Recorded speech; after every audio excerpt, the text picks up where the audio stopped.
He didn't put in the rules. I'm doing it.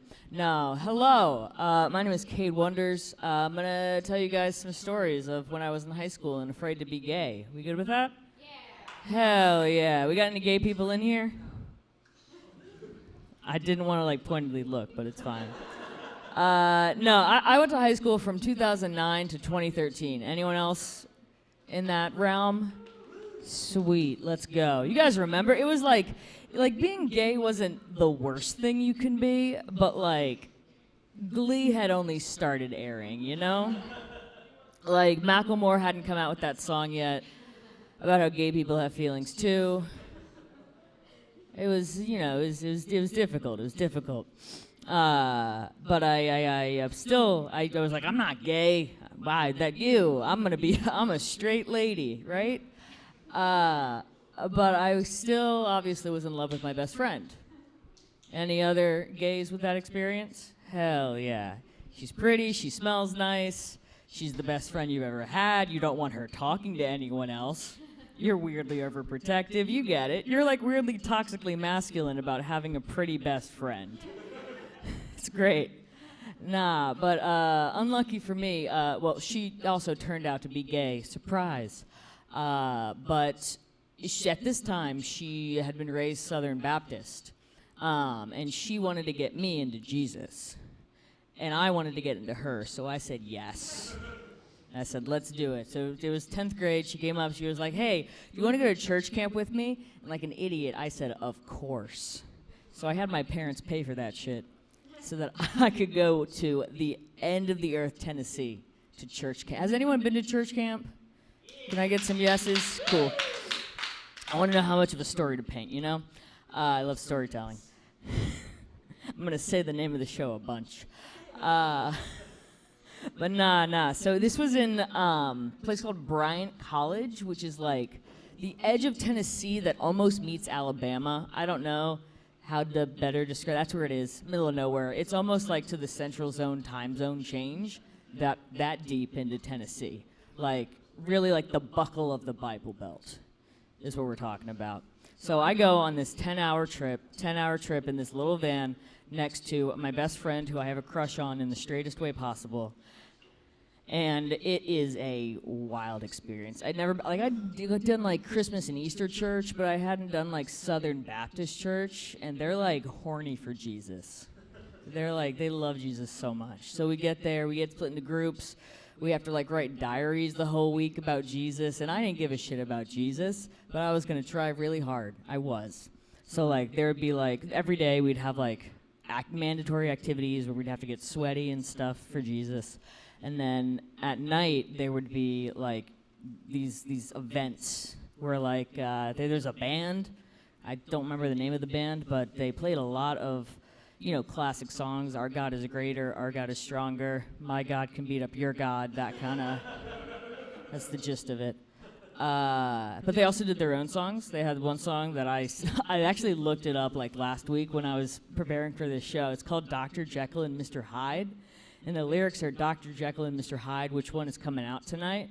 And if you are not a literary nerd, it's a story about this mad scientist with a split personality, whatever. But the context of this song was Dr. Jekyll is faithful to his wife, and Mr. Hyde is going to cheat on his wife. And the gist of the song is, Dear Jesus, help me not cheat on my wife. And they played this to a bunch of 14 to 17-year-olds. And if you've never been to a really energetic Southern Baptist or evangelist event with kids, it's the kind of thing where everyone's crying and has their hands in the air because you're supposed to be surrendering yourself to Christ or something. And it's just very disorienting. So obviously I was crying the whole week, every night. And there was one night, I think it was Thursday on this amazing 7-day journey, when I'm crying, everyone's crying. It's a particularly emotional moment of a bunch of hormonal teenagers in a room that they're just channeling it into Jesus, it's not horniness, it's Jesusness.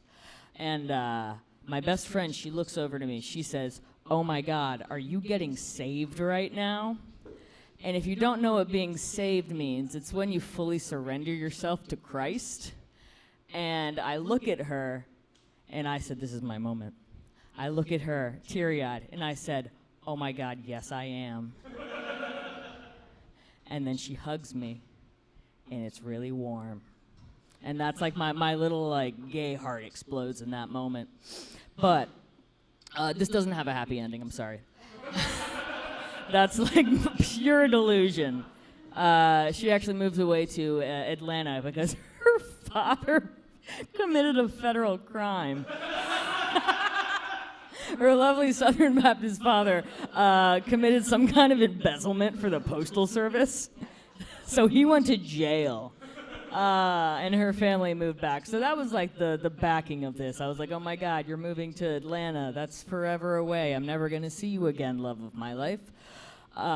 So background there. But also during this time, I'm obviously fully in love with her. I'm like, oh my God, we're going to get married in a straight way. And at the same time, there is this boy at church camp. He's from Illinois. His name is Zach, just with a C. He said, I don't pronounce the H, so I'm not going to include the H in my name.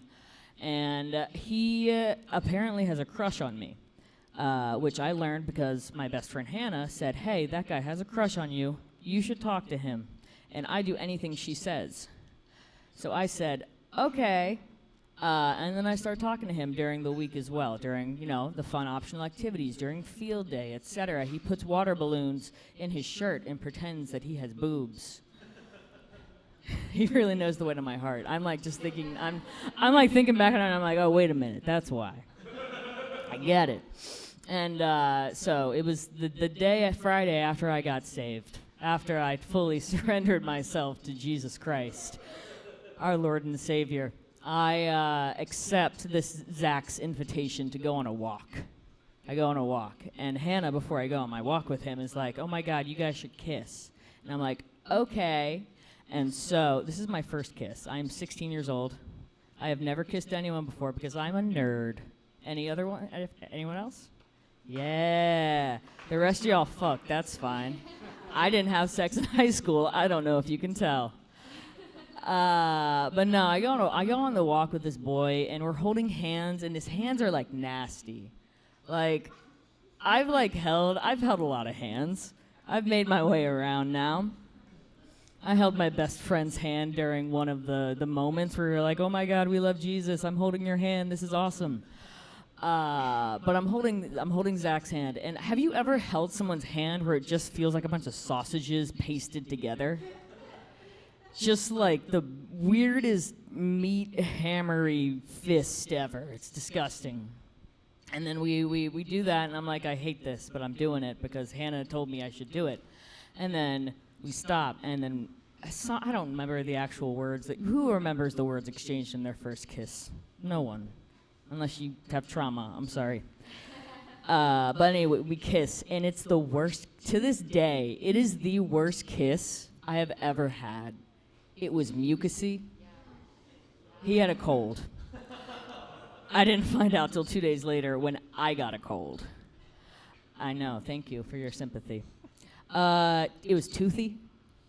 Like when your teeth clack against another person's teeth. It's awful. There's no redeeming qualities about this kiss, but I did it because my best friend wanted me to. And so I marched back to the little dorm room we were staying in, and I was like, I did it. I kissed that gross boy. And then she said, how was it? And I said, awful. And I go into the bathroom, and I down 2 travel bottles of Listerine to try to get the taste out. I know, and it doesn't work. It doesn't work. And then I'm like, no. And then my best friend hugged me, and I'm like, oh, my God, this is great. It was great. And then that was pretty much the end of church camp. After that, we rode back on the bus. This guy was trying to text me because he was like, we should do a long-distance relationship between Virginia and Illinois. And obviously, I didn't want that. And so Hannah takes my phone and types up a breakup message on my behalf. And that is the most kindness she's ever showed me. And she sends it, and he responds back, oh, okay, ... Our bus back to Illinois just broke down. And then I delete the text and never respond again. So, that's nice, that's nice. Hell yeah. All right. Where are we at, Jack? 10 minutes. Hell yeah. Trying to think if I want to wrap anything up. Oh, my friend moved to Atlanta. I visited her like once or twice. I am now a very fulfilled queer person. I'm married. Thank you. I did it. Yeah. And this Hannah came to visit us in 2019. She hadn't met my then girlfriend, my now wife, Erin. She came to visit. She was like, oh my God, I'm gonna stay with you guys. It was the absolute worst visit I've ever experienced. I don't know if you've ever spent enough time away from your high school best friend and then reconnected and realized that they're a terrible person. But it was like, there was like no more illusion. I was like, oh my God, you suck. You're like a mean lesbian now. Yikes. And then my favorite thing, and this is why I love my wife, we're waiting in line for dinner.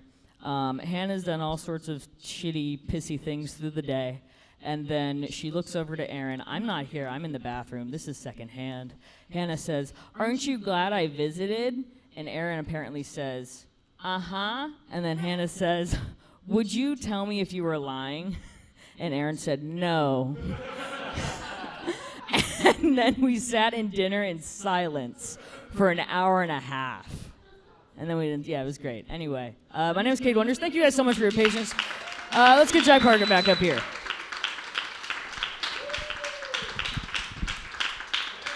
Wonders takes an hour and a half to have one meal somehow.